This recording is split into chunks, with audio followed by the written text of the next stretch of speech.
I-Kaizer Chiefs ithola ukulimala okuningi kule sizini. Abadlali abaningi baphuthelwe imidlalo. Ukulimala kokuqala kwenzeke ngaphambi kwesizini ngesikhathi u-Elmisif Dave elimala eTurkey ngesikhathi sokulungiselela isizini.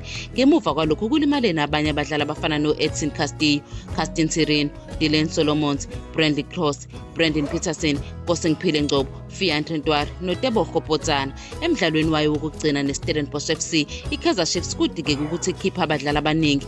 U-Ashley Duprez ukhishwe enkundleni kumzuzu ka-29 ngoba elimele kabi indololwane. Angase angabibikho isikhathi singangenyanga. Umqeqeshi uNasruddin Nabi kuzomele acabange ngeqembu lakhe emidlalweni olandelayo neLamontville Golden Arrows namhlanje. Uma ukulimala kukaDuprez kukubi kakhulu, uRanga Chivavila angase adlale endaweni yakhe noma uDuba anyukele maphakathi nendawo esikhundleni sokudlala njengomdlali wasemuva. uDuba useshaya amagoli amane kuligi njengomduduzi shabalala. I-Kaizer Chiefs idinga ngempela ukunqoba lo mdlalo ukuze ithuthukise indawo yayo kuligi futhi igcina abalandeli bayo bejabule ngohlelo lomqeqeshi omusha uNasruddin Nabi.